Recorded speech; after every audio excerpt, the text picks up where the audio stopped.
Greetings. I do want to start by thanking Rebecca and Christopher and Pepper and all the wonderful folk here at Noonan who always do such an amazing job with these presentations and everything else that we do down here. All of us are looking for opportunities to come down here and hang out because it's such a great place. So thank you all very much. I did notice on the brochure that Chad was talking about, it says no quizzes or pesky term papers.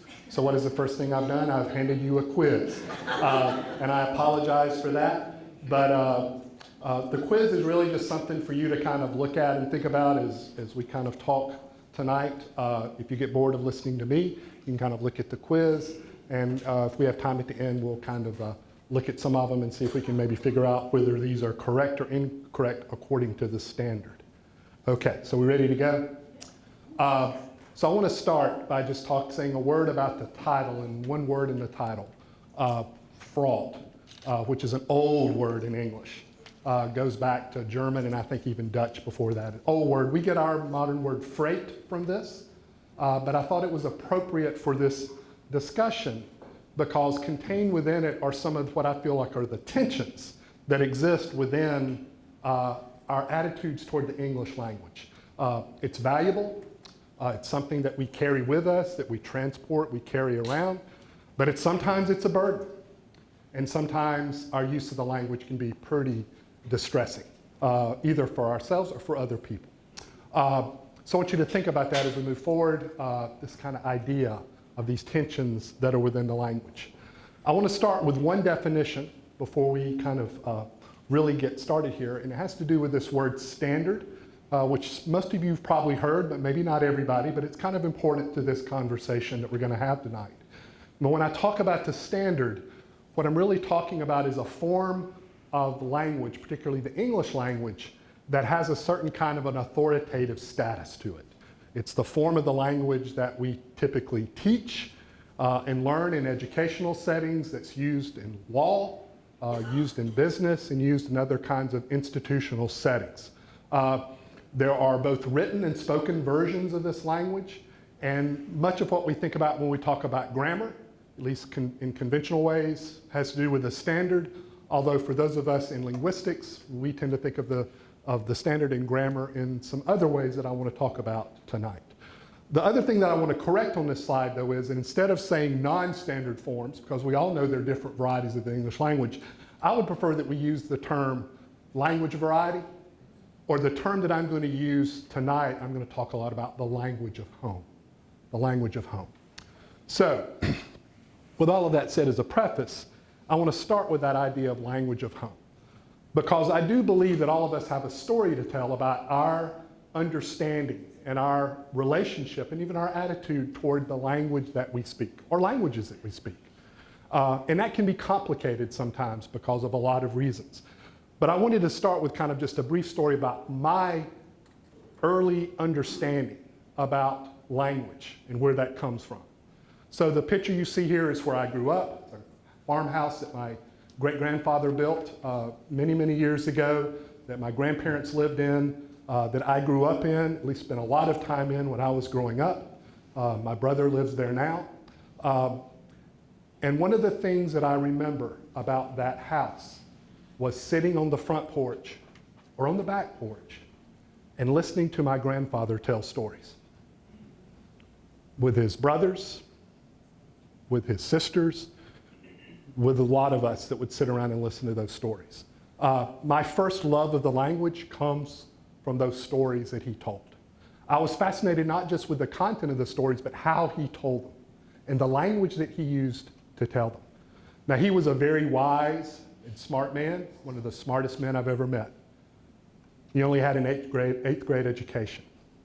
And you can imagine that with his 8th grade education, he didn't speak the standard. Instead of you, he said youans. Not y'all, but youans. His language was filled with what I would call today intrusive R's. He would say Washington, or Cuba, or how are you? It's almost like he was trying to put an R anywhere he could in that language. I know today, because of my work in linguistics, But all of those are characteristics of what we'd call South Midland speech forms. I didn't know that at the time. I just thought they were beautiful. And obviously, when you think something is beautiful, you want to adopt it, you want to embrace it, which I have for much of my life. That's really where my first love of dialects, which I've studied professionally now as a scholar for many years, comes from. But there were other counterbalancing forces in my growing up that kind of were related to that. My grandmother always reminded me, again, she had an 8th grade education. She always reminded me, David,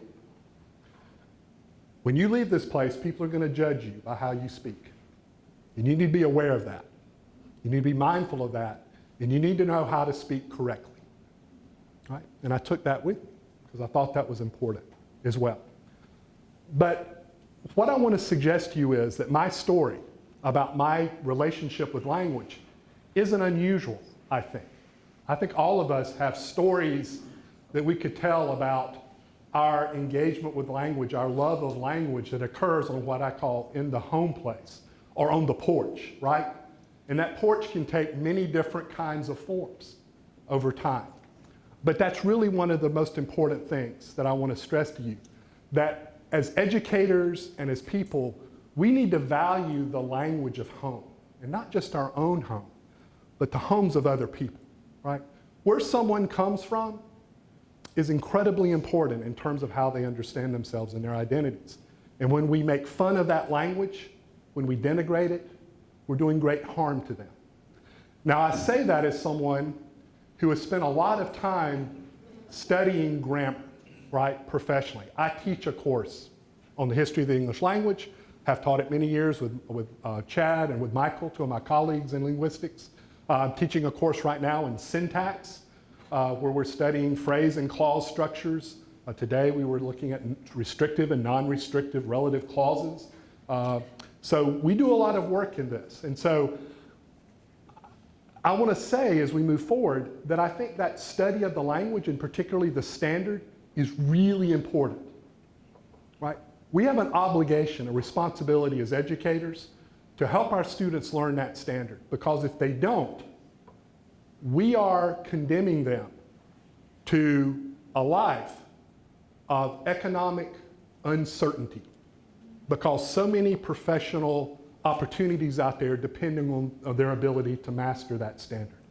So it's really important that we do that. I'm committed to that. I do it every day in my work at West Georgia and my work with students. But this tension between different ways of thinking about a language, right, actually goes way, way back, right? Thinking about language in terms of grammar, in terms of structure and form, is not a new thing. We can go back to ancient civilizations and see, right, examples of thinkers and scholars who were really kind of curious about what makes up a language. We can look at Sanskrit, which has extraordinary written volumes about the structure of Sanskrit because it was the religious language of the Vedas.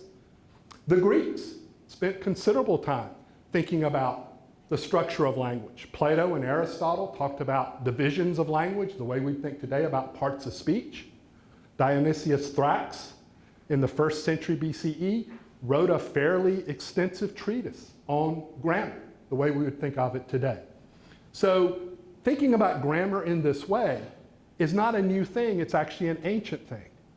But what about English? You know, one of the things I was really curious about early on is when did folks in English first start beginning to think about language, right, in the way that we think about it today? Well, that's kind of a complicated question, right? Partly because English is fairly new as a language, right? It's a fairly newcomer to the language scene, even though now it's a global language.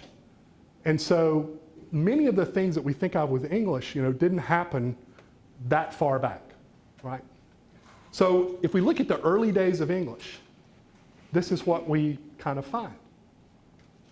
Right? Folks in the earliest stages of English didn't think much about grammar. They really thought about, you know, the language that people spoke around them. They pretty much talked the language of the people that spoke around them in their isolated small villages and other places.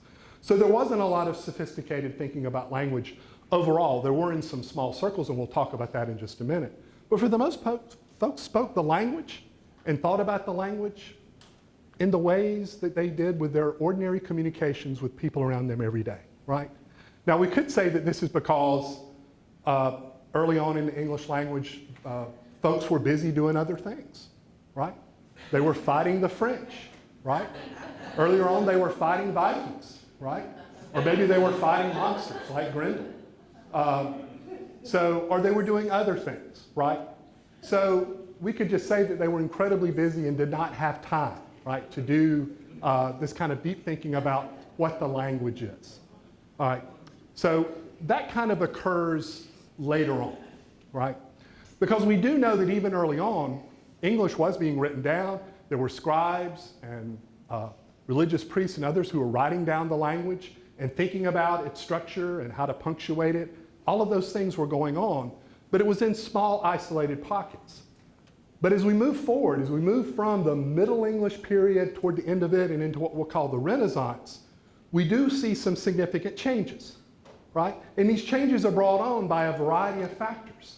One is the introduction of the printing press, which first shows up in England around 1475, William Caxton. But other things contribute to this as well.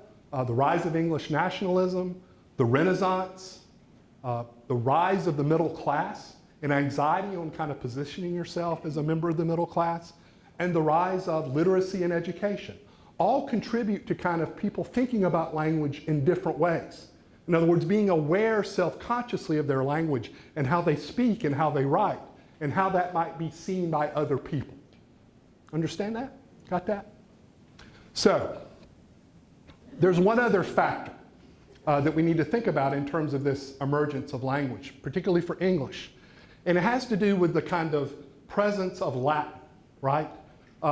In the background of English for a long, long time. English, as it emerged as a nation, but as the English language emerged, Latin was always there as a kind of dark father, we'll call it, right? That in some ways was always there, English always measuring itself against Latin. And much of our thinking about English early on was, how does it measure up to and does not measure up to language? Some of our grammar rules that you even have today are in some ways the product of this trying to make English more like Latin. Now, they're related languages, right? They both are part of what we call the Indo-European family of languages, but they're very different in terms of their structure. But this weighs very heavily on English, and you especially see here with, in terms of words, that English, even today, borrows a lot of its words from Latin and from French and from German, even though the German words, which is our parent language, is the one that really the words we use the most every day, right? So smaller number, but the ones we use the most every day. So, what happens next? Well, as this kind of process evolves, you begin to get a professional group of folk who really begin to kind of think more critically about the English language as a structure and how it operates and how it's formed and what rules should govern it. And we'll call those grammarians. Now, they weren't as powerful as this group of guardians of the galaxy. And all of them were English, except for maybe one or two early on, but all of them were English. They weren't from all over the galaxy. But they actually were individuals who made significant contributions to the English language. Most of these are folks you've probably never heard of, like William Lilly and Joseph Priestley. Some of them you probably have heard of, like Johnson, Samuel Johnson, or Webster from America, from the United States, who also is involved in this group and was really thinking about this in terms of the American language as a national language distinct, right, from England. So what we see here are folks that were really involved in trying to kind of begin to kind of codify some of the rules around language. There were actually even some women that you see here that were involved, Eleanor Finn and Rebecca Smith. Not Rebecca Smith, I'm sorry. Rebecca Smith is sitting here in the, it's out here. But we actually had some women that were involved as well because right, because grammar became an opportunity for women to seek out education. So they really saw it as an opportunity, because if everybody has to kind of learn the grammar of the language, then women have to be involved in that process as well. So it was important for advancing education with women. So, what did these grammarians try to do? Well, the word that you often hear associated with them is ascertainment. And that's a strange word. But what it really means is they want to try to define the language. They want to fix it. They want to refine it. They really want to try to take what they thought at the time was a fairly chaotic language and try to create a kind of perfect form of it. So as grammarians, they would work to kind of settle disputes about usage. They would try to correct errors that they perceived in the language. And they're doing this for a variety of reasons. They're doing this during the 18th century, where there is a good bit of social instability. So much of this is related to social stability and trying to kind of create a language that will contribute to that particular kind of social stability. And with national identity. This is a period of time where England is beginning to kind of colonize much of the rest of the world. So creating a common language that could be used in all parts of the world as a common framework was really, really important. The first 50 years of the 18th century, about 50 books on grammar were written. The last 50 years of the 18th century, over 200. Over 200.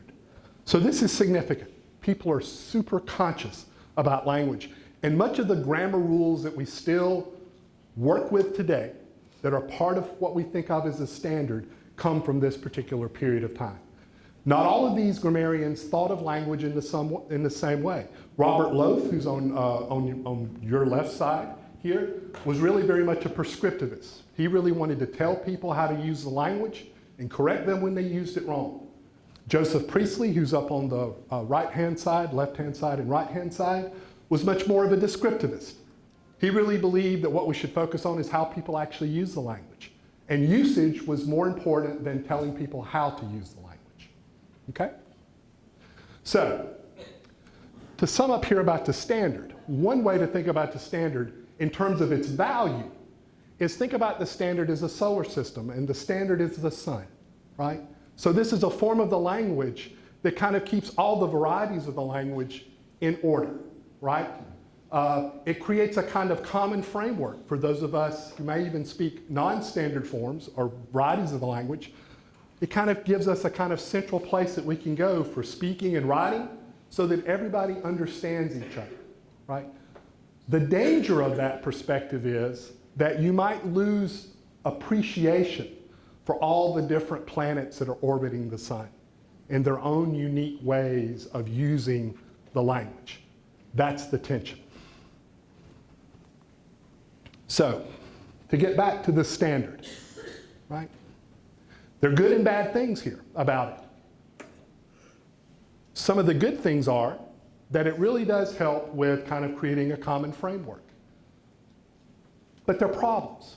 And some of those problems have to do with, most of us are pretty aware that even though we talk about a standard, there's more than one standard, right? There's a standard in Britain we call received pronunciation that's very different from the standard that we have here in the United States. There's a spoken standard and there's a written standard. And the spoken standard can oftentimes be different from region to region to region, particularly in the United States. The other problem is that the standard then becomes the mechanism by which we evaluate other varieties of the language because it's seen as being perfect, the most perfect form. When in reality, if we really start looking at it and thinking about it some, we know that that's not true. And we can see some examples of that. In fact, the standard is a dialect. Just like any variety of the language, it's a dialect. It's just a dialect that emerges as a standard because it has certain kinds of institutional and social and cultural prestige, right, that we then use to kind of define it as the standard. Okay. So, all of this, for those of us that are mindful of the language and come to these kinds of engagements with language from a number of different perspectives, the language of home, the language we learn in schools, creates or can create great anxiety, right? For us as teachers and for our students and for others. Whenever I tell someone that I'm an English major, you know the first response? Those of you that teach English probably know what the response is. What? Better watch my grammar, right? Better watch my grammar. Like, I don't care about your grammar. I'm actually more interested in hearing how you really talk because that gives me something to think about, right? But that is one of those things. People feel anxious about it. I do a lot of in-service work with teachers, and one of the things we talk about is that they're uncomfortable teaching grammar in terms of the standard because they feel like they don't know it well, or they're going to be exposed or shown up as being ignorant or not knowledgeable of what the standard is. Our students feel the same way. And what I want to suggest is, as someone who teaches the standard, who teaches grammar, is that what we have to do is cultivate a love of language as we do that. And not just a love of the standard, but a love of all languages is really, really important. One of the problems today, we don't do a very good job of that. As teachers, we don't do a very good job of that as a society, right? So if we think about this anxiety, though, we see it manifest around us in lots of ways, right? Just browsing Amazon reveals our anxiety, right? And Grammar for Dummies is the one is my go-to, right? That's the one that I always go to. But you notice there are hundreds of others.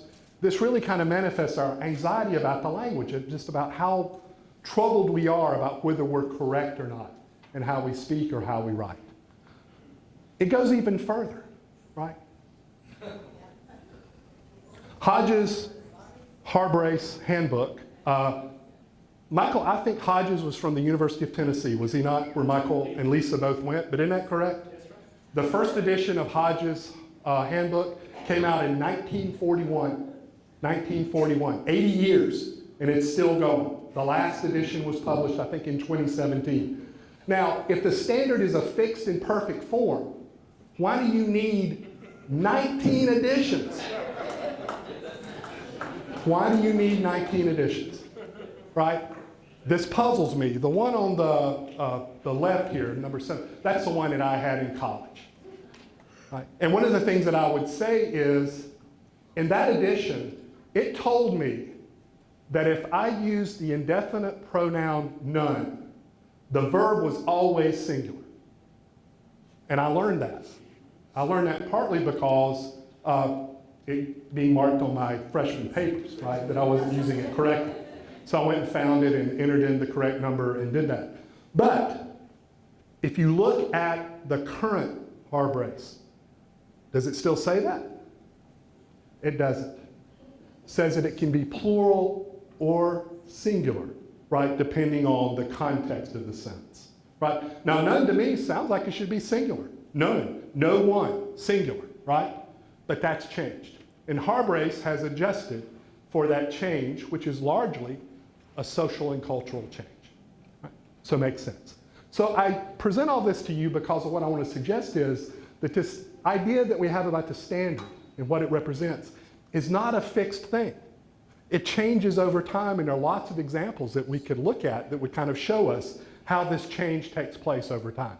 I find that fascinating. It's one of the things that I spend a lot of time kind of thinking about as I kind of peruse a lot of different grammar books to kind of see how they're kind of talking about different kinds of grammatical rules, right?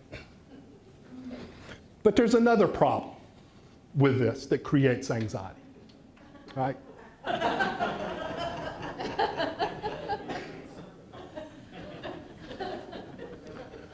We may be talking about some of you, right? With these memes that are out there on the internet that I love to look at and think about. But we contribute to this problem because of our judgmental attitudes about the language and about people who don't use it correctly. And again, I want to say that as someone who really thinks it's important that in the appropriate context, professionally, students do, and all of us, speak and write as correctly as we possibly can. But we contribute to this problem by turning language into something that punishes other people. And it's funny, but we need to stop it, right? Because it's one of the things that I think, even though funny here, it can be very damaging for the people that we are around, the people that we work with, and the people that we teach. I say that with the understanding that when it comes to grammar, right, sometimes we're the ones that are creating the problem. All right? We're the ones creating the problem. All right. But there may be some compelling reasons why we want to be more attentive to language. Right?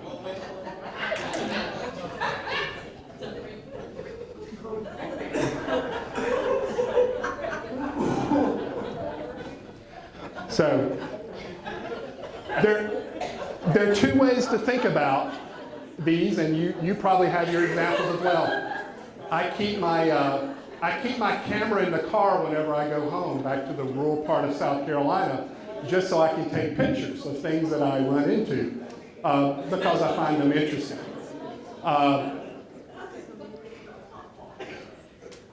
But what I want to suggest to you is this. One, sometimes we do need help with language, right? Sometimes we do. And so we need to acknowledge that and understand that people who do think critically and carefully and informatively about the language, they have a value and an importance to our society, and we need to embrace that. And we need to take it seriously. And we need to refer to them to help us understand, forms of communication that will help us professionally and even socially.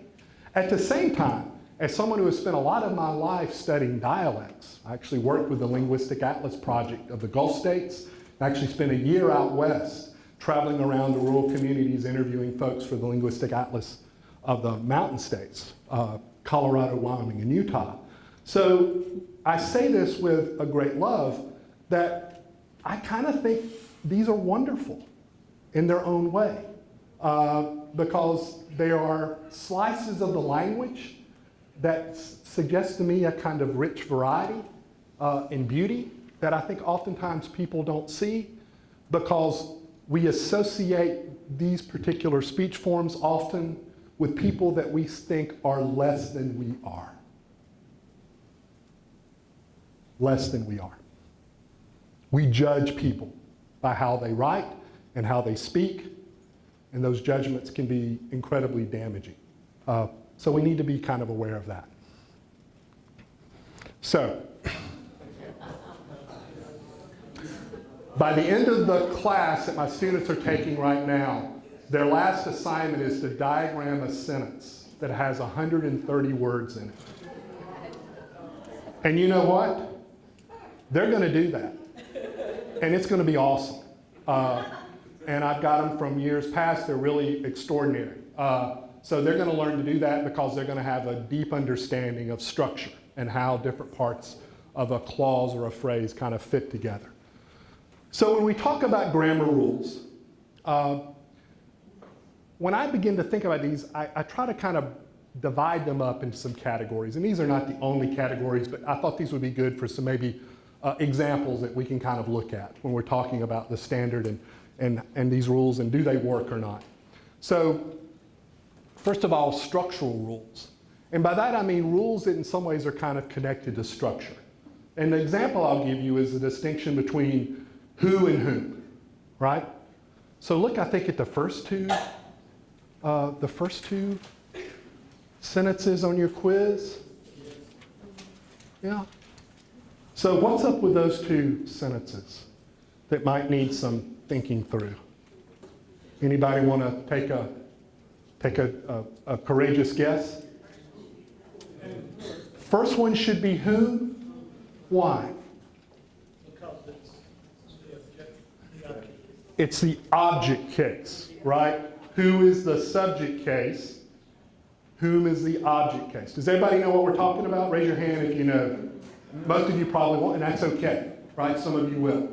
But subject and object are something that we don't have to think about a lot in English because we are an analytic language rather than a synthetic language. We don't really use inflections.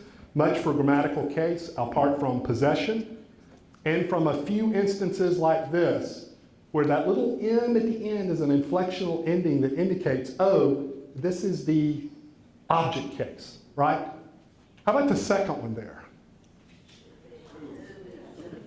Should be whom instead of what? That. Why? Why? It's a person, right? It's a person, right? It's a person, so we want to say whom or who, if it's subject case, instead of that, right? This is a relative clause, right? So it's a clause, a dependent clause that's modifying the noun that comes before it.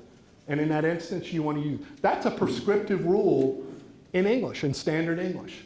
And it's structural, just as the distinction between who and whom is structural. If you have that whom sitting in an object slot, you want to use whom. If it's a subject slot, you want to use who. So that's just purely structural. Here's my question for you. Say it again. Hold on, so we can just, yes ma'am, go ahead. Does it matter? I'm glad you said it instead of me. Right, does it matter? Yes, yes. To whom, right? Object of the preposition, so it should be whom, right? Exactly. Does it matter? You know, it depends on the circumstances, because sometimes when you say something like, whom should we select, you offend people because it sounds like you're being pretentious. You're being uppity. Even though you're correct, maybe, Yeah. you're being a little uppity, right? And that turns them off. Turn people off. All right. Interact. So what's our lesson there? What's the lesson that we should take away from that? Context matters, doesn't it? So when I'm back at Thanksgiving in my home where I grew up, my home place, and all of my brothers and my cousins and all of them, most of them who live there, and if I go back there and we're standing around the fire at night and I say something like, to whom were you speaking? What do you think? What do you think they're going to do? They are going to hound me mercilessly until I stop and start saying Ewins, right? So context really matters. If you're writing professionally, it really matters. If you're in an educational setting, it really matters. But in other settings, it doesn't. And in fact, to use it creates all kinds of perceptual problems that we need to be aware of. So context matters. Yes, sir? One that seems similar but more fraught, because who and whom sound pretty much alike. Yes. I and me. Yes. Another one which we get in trouble with because of subject and object, right? So if you say between, which is a preposition, I and what should go after it? He or him? Him, right? Because it's object case. So there are others that are even more fraught than this. But one of the things that I would suggest to you is this. The distinction between who and whom is dying out of our language. And why? Because most of us have kind of come to the conclusion, except in professional settings, we don't really need it. And if we use that instead of who with a relative clause, to introduce a relative clause that modifies a noun that refers to a person, so what, right? It's just easier, it's one less thing to remember, and language is about efficiency as much as it is about effectiveness of communication, right? It is, but there's a tension between effectiveness of communication and efficiency of communication, right? What's efficient in terms of language and what's effective. South Carolina, and don't talk properly, do your cousins feel like you're putting them down? They do. They do. And that's one of the reasons why I'm always slipping back in, as much as I can, into that language form, because I want to be part of that community. And I want them to know that I am there as one of them and not as someone else. Put a frog in a pot of boiling water and it'll jump right out. But put a frog in a pot of cool water and slowly heat it up, and that frog will boil. As veterans, we can tell ourselves the lie that it's easier to stay in that boiling water, to disconnect. But you've never been interested in easy. You are not a frog. Find resources at va.gov/reach. COVID-19 has changed how we stomp the yard and feel the beat. Now it's time to take the first step that lets us get back to strolling instead of scrolling. Before we can safely come together, we need the facts. As COVID-19 vaccines become available, you may have questions. Is it safe? Should I get it? Is it free? It's okay to have questions. Now get the facts about COVID-19 vaccines at getvaccineanswers.org so you can make an informed decision for yourself and for your fam.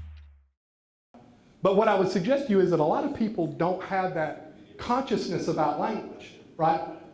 Most of our problems around language have to do with we use the wrong form in the wrong place, right? And it gets us into all sorts of trouble. So helping our students learn how to code switch, right? Code switch between different forms is as important as anything else we teach them, right?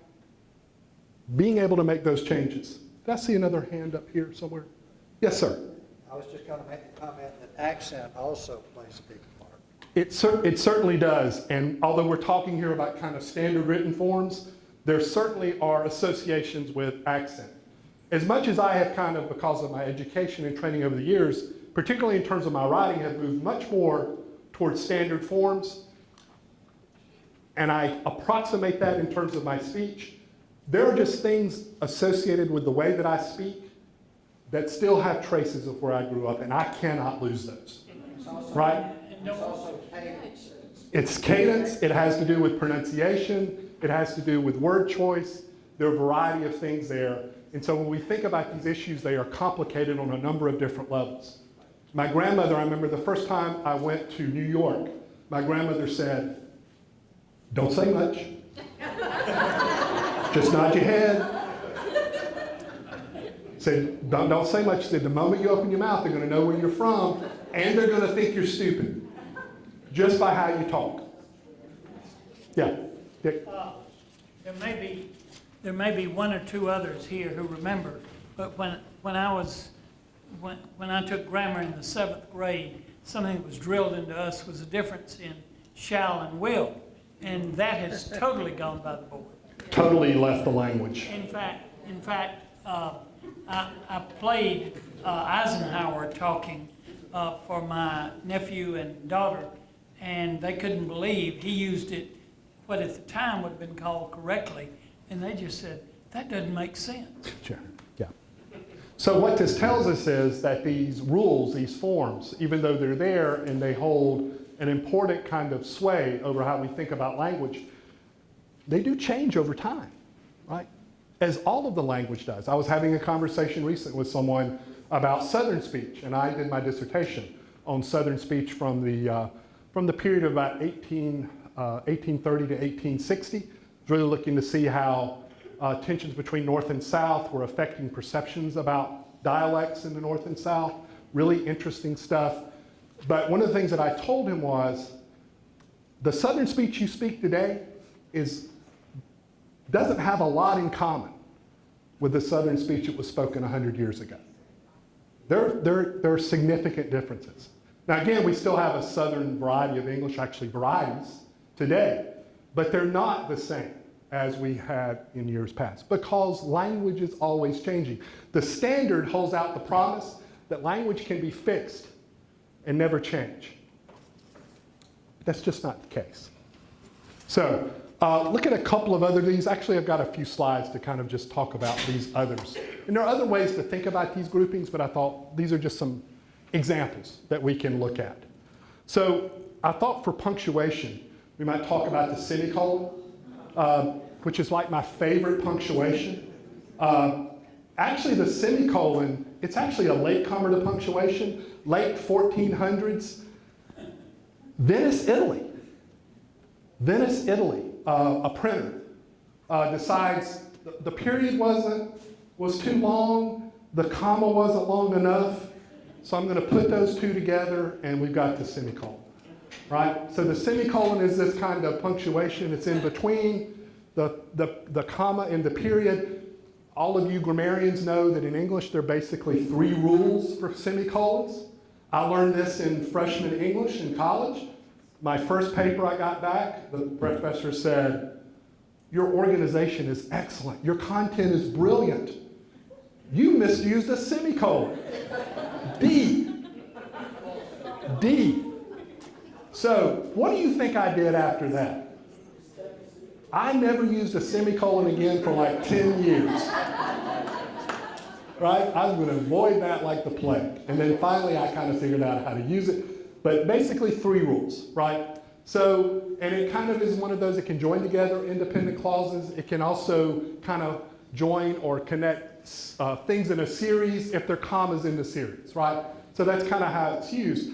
But what I would suggest to you is that the semicolon in some ways has become our most kind of personal form of punctuation. You know, I'm always fascinated when I'm online and I see semicolon being tattooed on people because it represents something more than punctuation. It represents a sense of an identity that is in between things, right? And it represents the thing that, you know, my life is not a period. My life is not over, right? Like the thing, my story isn't over. So I find that fascinating that a form of punctuation or different can kind of develop this particular kind of cultural sensibility about what it represents, which again is a way that I think the language continues to change and is kind of embraced by people. Double negatives. Right? When Mick Jagger says, "I can't get no satisfaction," he's not saying he's satisfied, right? It's not saying he's satisfied. But there are prescriptive rules about not using double negatives. And as a grammarian, I will tell you those make sense, right? The more double negatives you use, you can get confused about what it means, right? What it means. But some of those rules really come from this kind of correlation with math, right? Early on, grammarians were thinking, let's make the language as mathematical as possible. So in math, 2 negatives make a positive, right? And in lots of languages, you'll see that particular kind of dynamic in place, and others you won't. But what I would suggest to you is that the whole use of double negatives, or sometimes even triple or quadruple negatives, is actually old in the language. Michael, doesn't Chaucer use double negatives quite a bit? He's pretty proficient in it. Yep. Never yet no villainy, no said. There you go. Said it better than I could. Shakespeare used double negatives. So one of the things we might say is that, again, with context, sometimes when you need to kind of really make it clear that you mean no, more than one form of negation is necessary, right? So again, about context here. Right? Y'all, right? And I will just say this, y'all is our, particularly in the South, our great contribution to the English language, right? It really is. And where it comes from is still very much a mystery. We've got some written instances of it, ye all, actually, in a letter from an Irish immigrant living in New York City in the 1700s. There's also some evidence that it comes from, particularly in the South, through African slaves to the New World. So we know that its history is complicated, but y'all is no longer, even though it distinguishes those of us that live in the South, it's no longer exclusive to the South. And what I want to suggest about it is that y'all in some ways kind of fixes a problem with the standard, right? This is an example I give to students when I tell them the standard isn't perfect and the standard isn't always rational, right? Many years ago, and for reasons, if you want to know more about that, we can talk after this presentation. But many years ago, English lost its singular second person pronouns. You probably know these through maybe the King James Version of the Bible or through other forms, but thee, thou, thy, and thine disappeared from the language, right? And so our second person pronoun, singular and plural, is you. Now that oftentimes doesn't really make much of a difference, but sometimes we want to distinguish between you, I'm talking to you, and you, I'm talking to all of you. So there is a time when we need to make that distinction. And y'all does that quite effectively, just as some other variants do. Growing up in Michigan, Ryan, what did y'all say instead of y'all? You all are folks. You all are folks, right? Anybody come from places where you might have said, you guys? You guys, yeah, you guys. So all of us are trying to fix this problem, even though it's non-standard. Ewans, like my grandfather said, right? But y'all has even transcended those kind of categories, because y'all just doesn't communicate plurality. It really communicates today a kind of sense of inclusiveness, right? That goes beyond just a group of you. And so y'all has some kind of, I think, meaning attached to it as it spreads and expands that people are adopting that I think is pretty significant. The subjunctive. Anybody know what the subjunctive is? Yeah. It is in Latin. It's in lots of languages, right? Either we call it in Latin, there's the subjunctive mood. There's also the operative mood, which is very closely related to it. But the subjunctive are those forms of the verb that when we're talking and we're wanting to kind of express something that is counterfactual or a hope or a wish or maybe even a persuasive command. So if you look up in the top, if I were a rich man, right? The fiddle on the roof guy he's not rich, but he wishes he were, right? But what do you notice about that construction? Is there something odd about it? If I didn't know it was a subjunctive, what might I think is wrong with that sentence? Agreement error, right? Subject-verb agreement error, which means I correct it to if I was a rich man, right? But when I do that, I have moved off of the subjunctive and really into the indicative, right? Yeah. Same with, oh, I wish I were an Oscar Mayer wiener, right? Down in the other corner. So the subjunctive is disappearing out of the language, and I could do a whole presentation on this, partly because, especially in America, we really aren't a subjunctive people, right?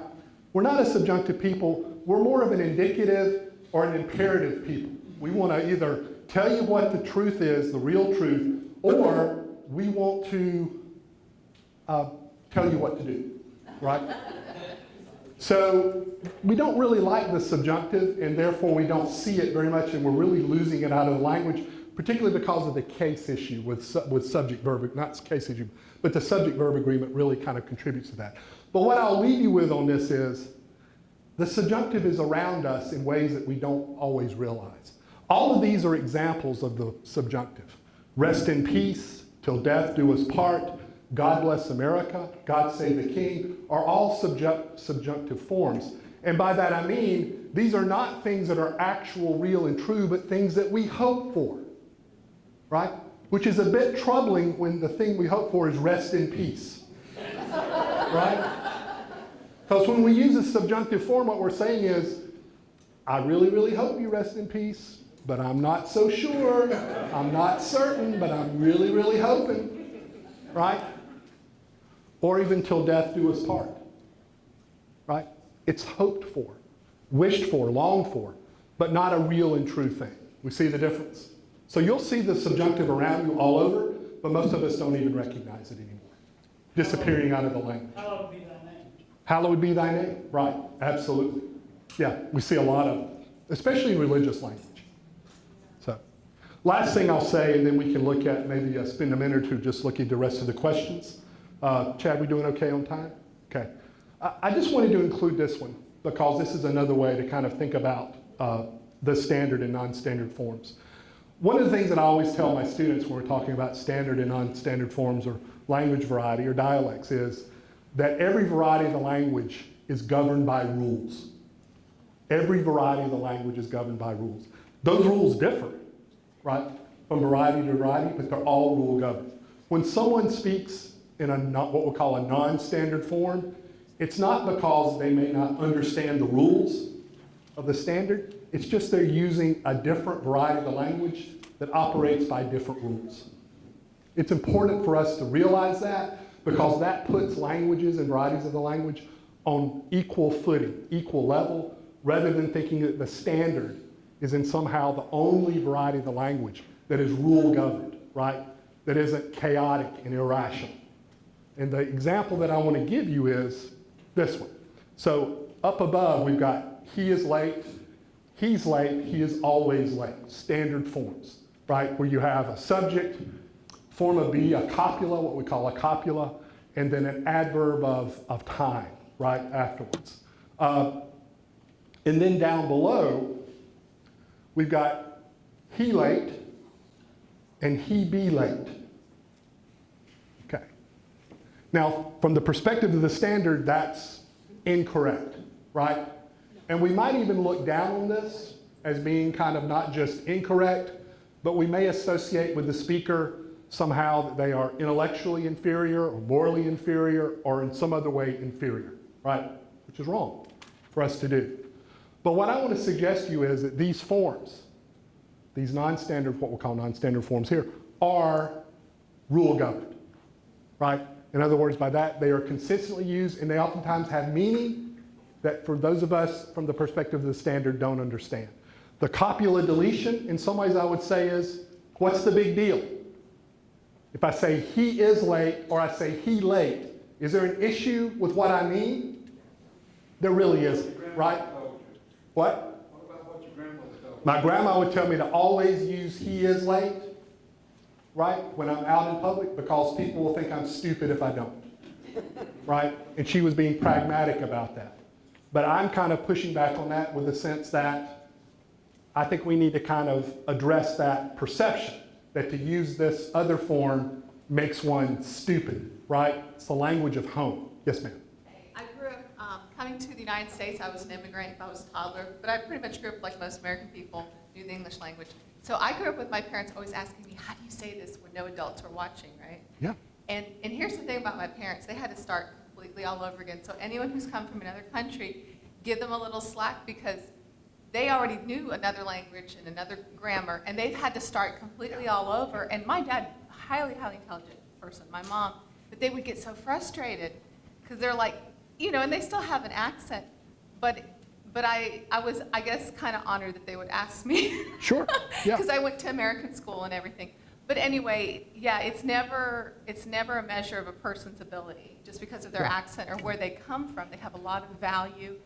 And I love the stories when my dad talks with his accent. Of course, I feel like I'm in Portugal. Sure. But I just wanted to add that because I lived that. It was very, like your grandfather, that's very special and not everyone's like that. So. Amen to that. Yes. I agree with you. And it's certainly not a sign of a lack of intelligence. Most of our immigrants to our nation already are speaking maybe at least one, maybe 2 or 3 other languages. They're way ahead of us in the language game than most of us. So the last thing I would say is the construction he be late is a good example of a grammatical rule. When someone in this particular variety says he be late, what they mean is he's not just late today, he is always late. He is always late. That's what it means. That's the rule. That's what it means. So oftentimes our lack of understanding of the grammatical constructions and rules around non-standard varieties doesn't allow us to see how sophisticated they really are. And we need to appreciate that. So, did you make 100? As you've been working on this or not? I'll give you a little help.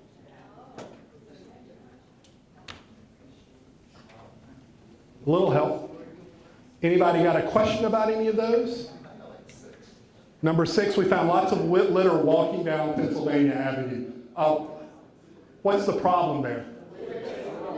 Yeah. Anybody know the grammatical problem? Can you put it in grammatical terms for us? It's a modifier. It's a misplaced modifier, right? Not to be confused with a dangling modifier, which is number 7, right? The naughtiest grammatical term, dangling modifier, right?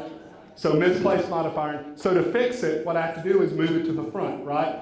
Because these participial phrases, present participial phrase in this instance, because they modify nouns, they have to be placed close to the noun that they modify, right? So this one is misplaced.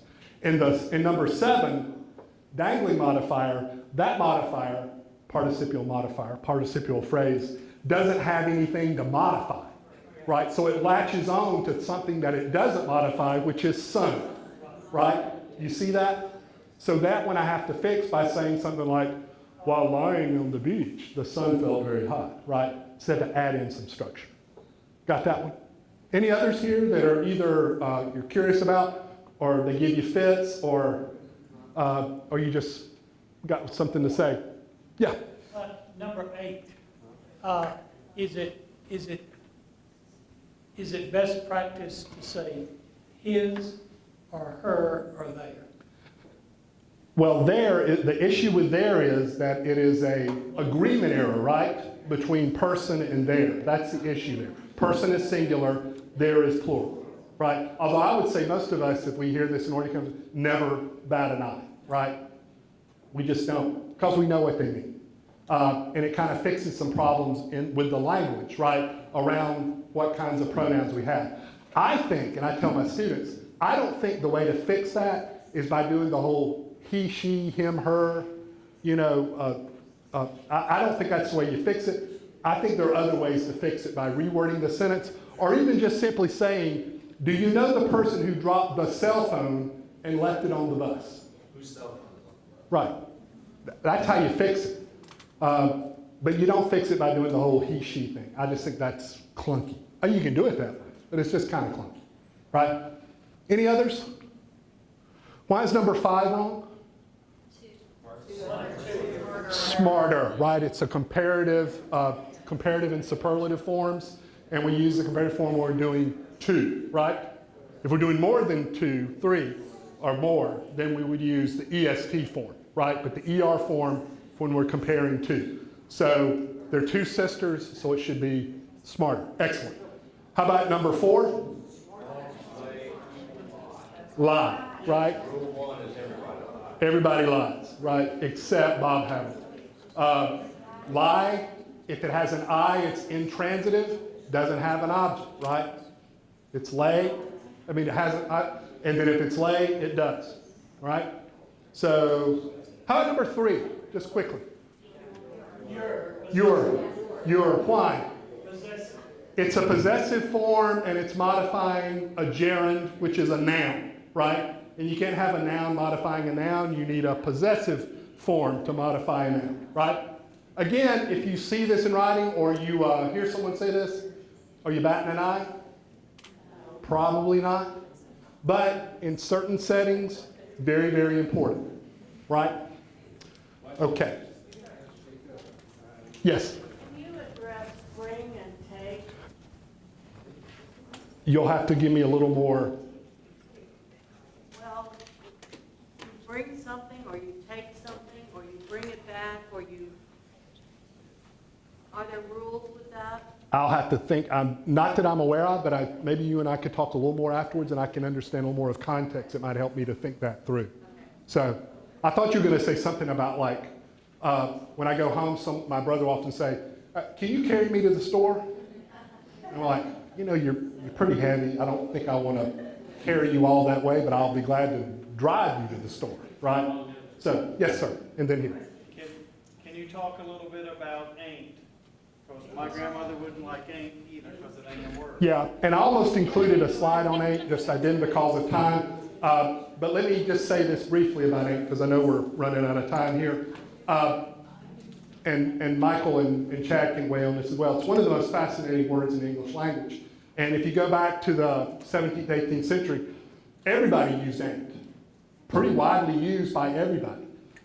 It wasn't seen as grammatically incorrect or non-standard. What happens is, though, with a lot of words, ain't begins to be associated with the lower classes.